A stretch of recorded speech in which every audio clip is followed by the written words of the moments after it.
வணக்கம் என் அன்பு சகோதர சகோதரிகளை எப்படி இருக்கீங்க? நான் ரொம்ப சூப்பரா இருக்குங்க. குரூப் 4க்கு பொது தமிழ் சிலபஸ் சேஞ்ச் பண்ணிட்டாங்க. இந்த சிலபஸுக்கு இந்த மாதிரி டீகோட் பண்ணி ப்ளூ பிரிண்ட் எடுத்து நீங்க படிச்சீங்கன்னா வரக்கூடிய குரூப் 4 எக்ஸாம்ல ஈஸியா 100க்கு 100 வாங்கிட முடியும்.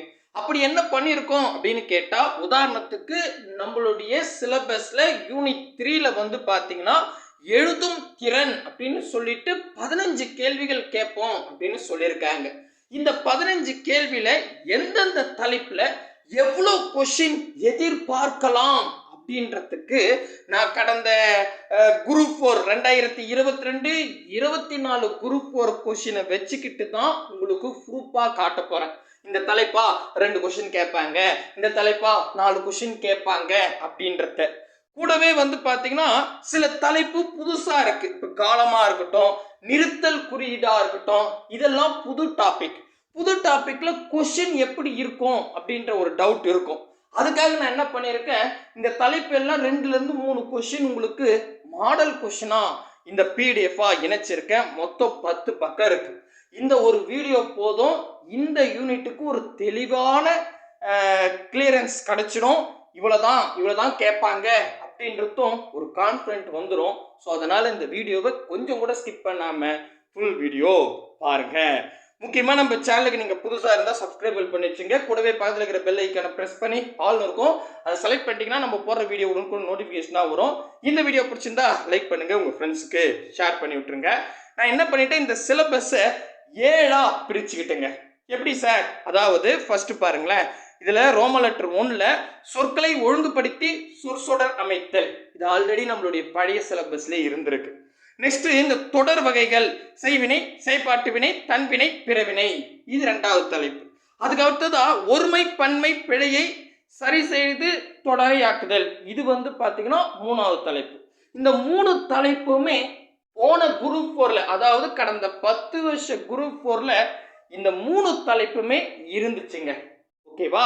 பட் அதே அடுத்தது ரோமன் லெட்டர் 2 எடுத்துக்கிட்டா மரபு தமிழ் சொல்லிட்டு இந்த திணை மரபு, அதுக்கப்புறம் வந்து பார்த்தீங்கன்னா பால் மரபு, இதெல்லாம் புது தலைப்பு தான்.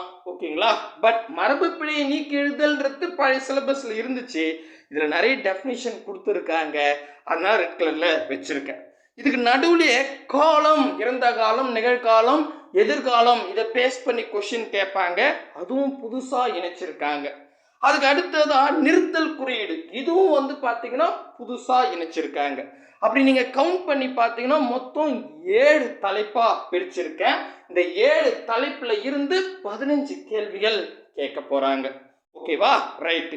இதுல ஃபர்ஸ்ட் மிக முக்கியமானது எதுன்னு பாத்தீங்கன்னா, இதுலயே இந்த தொடர் வகைகள், செய்வினை, செயல்பாட்டு வினை, தன்வினை, பிறவினை, இந்த தலைப்பு ரொம்ப ரொம்ப ரொம்ப முக்கியங்க.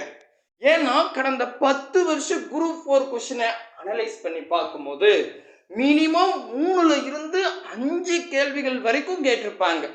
ஏன்னா நீங்க நல்லா யோசித்து பாருங்களேன், பழைய சிலபஸ்ல 52 தலைப்பு இருந்துச்சு. அந்த 52 தலைப்புல இலக்கணத்துல 21 தலைப்பு கொடுத்திருந்தாங்க.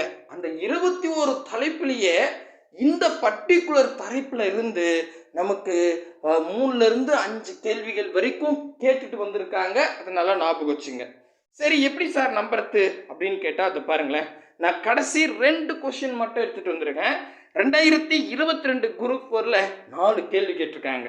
2024 குரூப் 4 எக்ஸாம்லயும் 4 கேள்வி கேட்டிருக்காங்க. அந்த 4 கேள்வியும் நான் உங்களுக்கு வந்து அந்த ஒரிஜினல் கொஸ்டினே ப்ரூஃபா கொடுத்துருக்கேன். அப்ப இதுல இருந்து நமக்கு ஒரு விஷயம் நல்லா தெளிவா தெரியுது. இந்த தொடர் வகைகள்ல வந்து பாத்தீங்கன்னா 3ல இருந்து 4 கேள்வி, இல்ல 4ல இருந்து 5 கேள்வி வரைக்கும் கேட்கலாம். சரிங்களா? ஏன்னா இந்த இடத்துல இங்க பாருங்க, நான் ஒவ்வொரு விஷயமா சொல்ல ஆமா கன்ஃபார்ம் அப்படின்னு சொல்லிங்க. இப்போ இந்த தொடர் இலக்கணத்துல நமக்கு 4 கொஸ்டின் வருது அப்படின்னு வச்சுப்போம். ஓகேவா? ரைட். இப்போ அதுக்கு அடுத்ததா சொற்களை ஒழுங்குபடுத்தி சொற்சொடராக்குதல், இதை பொறுத்த வரைக்கும் வந்து பாத்தீங்கன்னா அது பாருங்களேன், நம்மளுடைய லாஸ்ட் 2 குரூப் 4 எக்ஸாம்ல 2022 குரூப் 4ல ஒரு கேள்வி, 2024 குரூப் 4ல ஒரு கேள்வி கேட்டிருக்காங்க. மோஸ்ட்லி நமக்கு இது வந்து கடந்த 10 வருஷமா நம்ம கூட இருந்துட்டு தான் இருக்கு குரூப் 4 எக்ஸாம்ல. கரெக்டா? இதுல இருந்து ஒரு கேள்வி தான் ரெகுலரா கேட்கறாங்க. சரிங்களா? ரைட்டுங்க. அதே மாதிரி ஒருமை பன்மை பிழை நீக்குதல் வந்து கடைசி 2 எக்ஸாம்ல கேட்கல. ஆனா அதுவும் அடிக்கடி ஒரு கொஸ்டின் கேட்பாங்க. சரிங்களா? அப்போ நம்ம ஒரு இது வச்சுப்போம். என்னன்னா இங்க பாருங்க, சொற்களை ஒழுங்குபடுத்துதலும் ஒருமை பன்மையிலையும் மேபி 2ல இருந்து 3 கேள்வி எதிர்பார்க்கலாம். அதுக்கு மேல கேட்க மாட்டாங்க. மினிமம் 2 தான் கேட்பாங்க. ஏன்னா இதுல 1 அதுல 1 அவ்வளவுதான். ஓகேவா? ஸோ ரேர் 3 கேட்கலாம். 4 கேட்கறதுக்கு ரொம்ப வாய்ப்பு இல்லை. ஏன்னா இதுக்கு முன்னாடியே அவங்க கேட்கல. சரிங்களா? அப்போ இதுல வந்து பாத்தீங்கன்னா 2ல இருந்து 3 கேள்வி எதிர்பார்க்கலாம். தொடர் இணக்கத்துல 4 கேள்வி எதிர்பார்க்கலாம். அப்படி பார்த்தா 4 பிளஸ் ஒரு 2 வந்து பாத்தீங்கன்னா 6 கொஸ்டின்ல இருந்து 7 கேள்விகள் இந்த தலைப்புல கேட்பாங்க. ரோமன் லெட்டர் 1ல. தெளிவா புரியுதா? நல்லா தெளிவா டீகோட் பண்ணி கொடுத்துட்டேன். கரெக்டா? கரெக்டுப்பா. இப்போ இது ரோமன் லெட்டர் 1 7ல இருந்து 8 கேள்வி. அடுத்தது ரோமன் லெட்டர் 2 எடுத்துப்போம். ரோமன் லெட்டர் 2 பொறுத்த வரைக்கும் சில தலைப்புகள் புதுசாக தான் இருக்கு. இப்போ இந்த மரபு பிழையெல்லாம் சொல்றேன் இல்லையா? மரபு பிழை நம்ம பழைய சிலபஸ்ல இருந்துச்சு. ஆனா இங்க தமிழ் மரபுன்னு சொல்லிட்டு திணை மரபு கண்டுபிடிக்கணும், பால் மரபு கண்டுபிடிக்கணும். ஸோ அது மாதிரி நிறைய கொடுத்துருக்காங்க. இளமை பெயர்கள் கேட்டிருக்காங்க. ஸோ அப்படி பார்த்தா நம்ம இதையும் ஒரு கெஸ் பண்ணுவோம். இதுலயும் 4 கேள்விகள் மரபு தமிழ்ல கேட்க வாய்ப்பு இருக்கு. ஓகேவா? ரைட்டு, அப்படியே வச்சுப்போம். ரைட்டுங்க. அடுத்தது காலம். இந்த காலத்தை பொறுத்த வரைக்கும் புக்கில் பெரிய டேட்டாலாம் கிடையாது. 7th நியூ புக்கில் தான் கொஞ்சம் தான் இருக்கு. 1ல இருந்து 2 கேள்வி எதிர்பார்க்கலாம். நான் ஒரு கேள்வின்னு வச்சுக்கிறேன். ஓகேவா? அதுக்கு அடுத்துதான் நிறுத்தல் குறியீடு. அது ரொம்ப முக்கியம். கண்டிப்பா 2 கேள்வி வரைக்கும் எதிர்பார்க்கலாம். ஸோ இதுல 2 கேள்வின்னு வச்சுக்கிறேன். அப்படி பார்த்த நல்ல கவனிங்களேன். இங்க 4 1 3 7 கேள்வி இதுல கேட்பாங்க ரோமன் லெட்டர் 2ல. ரோமன் லெட்டர் 1ல ஒரு 7 கேள்வி. 7 14 தான் ஆகுது. இவங்க 15 கேள்வி கேட்கணும். அப்படி பார்த்தா நம்ம என்ன பண்ணிக்கலாம், இந்த காலத்துல 2 கொஸ்டின் கேட்க வாய்ப்பு இருக்குன்னு வச்சுக்கிட்டா 5 கொஸ்டின் ஆகும். எவ்வளவுதான். இதுல எந்த தலைப்பும் அதிகரிக்கவே முடியாது. ஏன்னா நான் எல்லாத்துக்குமே மேக்சிமம் போட்டு சொல்லியிருக்கேன். புரியுதுங்களா? அப்போ ஒரு விஷயம் தெளிவா தெரியுது. இந்த சொற்களை ஒழுங்குபடுத்தல் ஒருமை பன்மை படிச்சுட்டா 2ல இருந்து 3 கேள்வி. அதே மாதிரி தொடர் இலக்கணம் படிச்சுட்டா 4ல இருந்து 5 கேள்வி வரைக்கும் எதிர்பார்க்கலாம். ஏன்னா 5 கேள்வின்றது 2019 குரூப் ஒரு கொஸ்டின் எடுத்து பாருங்க, 5 கேள்வி வரைக்கும் கேட்டிருக்காங்க. ஸோ 4ல இருந்து 5 கேள்வி எதிர்பார்க்கலாம்னு சொல்லிடலாம். நெக்ஸ்ட் இந்த மரபு தமிழ்ல வந்து 4ல இருந்து 5 கேள்வி எதிர்பார்க்கலாம். அதுக்கப்புறம் காலங்கள்ல இருந்து 1 அல்லது 2 கேள்வி எதிர்பார்க்கலாம். அதுக்கப்புறம் நிறுத்தல் குறியீடை பொறுத்த வரைக்கும் 2ல இருந்து 3 கேள்வி எதிர்பார்க்கலாம். அவ்வளவுதாங்க. அழகா டீகோட் பண்ணிட்டோமா? இதான் ப்ளூ பிரிண்ட்.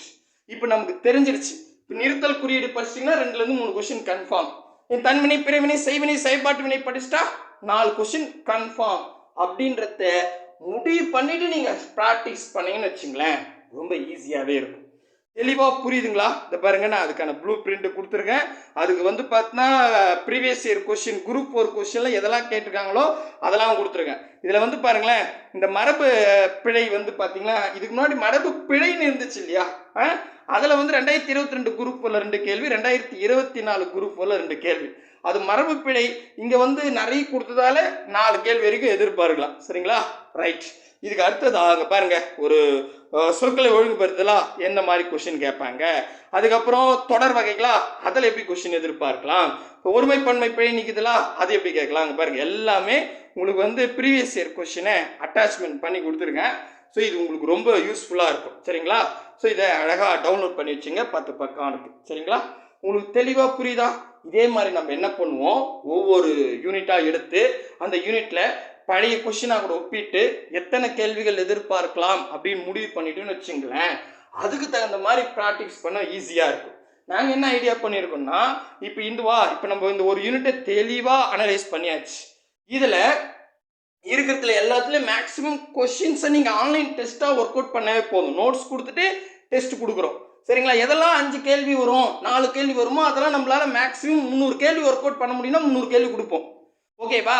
சில கேள்வி இப்போ சொற்களை ஒழுங்குபடுத்தல் 1 தான்பா கேட்பாங்க. அதுக்கு ஒரு 100 கேள்வி ஒரு ப்ராக்டிஸ் பண்ணவே போதும். ஸோ இதெல்லாம் நாங்கள் அழகாக ஒரு ஷெடியூல் போட்டு எங்கள் ஐடியா கேளுங்க. இதுக்கு என்னன்னா, இதுக்கு ஒரு ஒர்க் புக் மாதிரி ரெடி பண்ணலாம். பிடிஎஃபாகவே ஒர்க் புக் ரெடி பண்ணி ப்ரீவியஸ் இயர் கொஸ்டின்லாம் அட்டாச்மெண்ட் பண்ணி, ஒரு உதாரணத்துக்கு தன்வினை பிறவினை செய்வினை செயல்பாட்டு வினை இதில் வந்து பார்த்தோம் ஒரு 250 கேள்வி இருக்குன்னு வச்சுங்க. 250 கேள்வி வச்சுருவோம். ஓகேவா? இப்போ சொற்களை ஒழுங்குபடுத்தல் 100 கேள்வி இருக்கா வச்சிருவோம். வெஸ்ட் எல்லாத்தையும் இது பண்ணி ஒரு பிடிஎஃபாக கொடுத்துருவோம். வித்தவுட் ஆன்சர் இருக்காது. இதுக்கப்புறம் என்ன பண்ணலாம், டெய்லியுமே வந்து அந்த ஒர்க் புக்கில் இருந்து நாங்கள் 10 கொஸ்டினா, ஒரு தலைப்பா 15 கொஸ்டின் 10 கொஸ்டின் டெஸ்ட்டாக கொடுப்போம். நீங்கள் ஒர்க் புக் படிச்சுட்டு இங்கே ஆன்சர் அடிச்சு பார்க்கலாம். இது ஒரு நல்ல ஐடியாவாக இருக்கும். ஏன்னா முழுக்க எந்த அளவுக்கு நீங்கள் ப்ராக்டிஸ் பண்ணுறீங்களோ அந்த அளவுக்கு இதில் முழு மதிப்பெண் வாங்கிட முடியும். இதான் உண்மை. கரெக்டாக சொல்கிறது புரியுதுங்களா? இந்த ஐடியா எப்படி இருக்குன்றத மறக்காமல் கமெண்ட் செக்ஷனில் கொடுங்க. இந்த யூனிட்டை நீங்கள் கொடுக்குற ஒப்பீனியனை பொறுத்து தான் நம்ம இந்த ஒர்க் புக் ரெடி பண்ணிவிட்டு உங்கள் கையில் கொடுத்துட்டு அடுத்த யூனிட் இது முடிக்கிறதுக்குள்ளே அடுத்த யூனிட்டை வந்து அனலைஸ் பண்ணி கொடுக்கலாம். ஸோ இந்த மாதிரி ஒவ்வொரு யூனிட்டாக நம்ம போகணும்னு வச்சுங்களேன், நோட்டிஃபிகேஷன் வரத்துக்கு முன்னாடி ஓவராலாக நம்ம என்ன பண்ணிடலாம், சிலபஸை ஒரு முறை கவர் பண்ண மாதிரி இருக்கும். சரிங்களா? ஸோ மறக்காமல் கமெண்ட் பண்ணுறேங்க. சரிப்பா, இதை எப்படி டவுன்லோட் பண்ணுறது அப்படின்னு கேட்டிங்கன்னா, கீழே டிஸ்கிரிப்ஷன் வந்தால் டெலகிராம் குரூப்புக்கு 2 லிங்க்கும் வாட்ஸ்அப் சேனலுக்கு ஒரு லிங்க்கும் கொடுத்துருப்பேன். ஏதாவது ஒரு குரூப்பில் ஜாயின் ஆகிடுங்க. நம்மளுடைய டெஸ்ட்டு நோட்ஸ் எல்லாம் அதில் தான் ஷேர் பண்ணிவிட்டு வரோம். அப்படியே கொஞ்சம் கீழே வாங்க, வந்தீங்கன்னா பிடிஎஃப் அப்படின்னு எழுதியிருக்கோம். ஸோ இந்த பிடிஎஃப்னு இருக்கும் பாருங்கள், அதை கிளிக் பண்ணால் நம்ம வெப்சைட் போகும். நம்ம வெப்சைட் போனால் ஒன்றும் இருக்காது, 2 விளம்பரத்துக்கு நடுவில் டவுன்லோட் ஏர் அப்படின்ற ஒரு ப்ளூ கலர் பாக்ஸ் இருக்கும். அதை கிளிக் பண்ணுங்கள். அதை கிளிக் பண்ணால் ஒரு 15 செகண்ட் வெயிட் பண்ணுற மாதிரி இருக்கும். 15 செகண்டுக்கு அப்புறம் டவுன்லோட் நவ் அப்படின்ற ஒரு ப்ளூ கலர் பாக்ஸ் வரும். அதை கிளிக் பண்ணால் ஆட்டோமேட்டிக்காக டவுன்லோட் ஆகிடும். கண்டிப்பாக இந்த ப்ளூ பிரிண்ட் உங்களுக்கு யூஸ்ஃபுல்லாக இருக்கும் அப்படின்ற நம்பிக்கையோட இந்த வீடியோ முடிச்சுக்கிறேன். அடுத்த வீடியோவில் சந்திக்கலாம். பாய் பிரதர் அண்ட் சிஸ்டர்.